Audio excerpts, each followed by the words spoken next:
Magaalaan Finfinnee akkuma maqaa isheetii ta'aa jirti.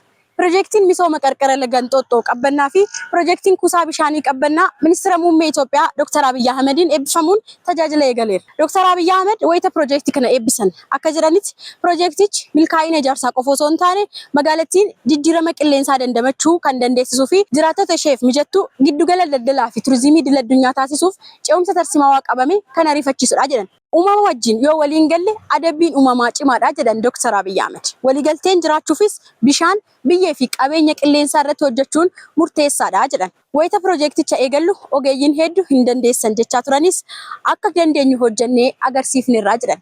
Qabbannaa fi naannoon isaa kanaan dura irraa fooyya'uu isaa agarsiisuun ijoolleen keenya kanarra caalchisanii ni hojjetu jechuun akeekan. Piroojeektiin qarqara qabbannaa magaalaa Finfinneef simboo dabalataati kan jedhan immoo kantiibaa magaalaa Finfinnee Aadde Adaanech Abeebee. Namaan kan manca'e namaan misoomee qabbannaan irra deebiin dhalateera jedhan Aadde Adaanech Abeebeen. Lageen kuusaa balfaa fi ka'umsa dhibeewwanii turan wal'aanamuun madda abdii fi gammachuu jiraattotaa ta'aa jiru jedhan. Qabbannaan piroojeektota biroo waliin simboo magaalaa Finfinnee dabalataa ta'edha jedhan. Odeeffannoowwan kanneenii fi kanneen biroo saffisaan argachuuf maatii faana diijitaal ta'a. Antsahaa Gulummaati.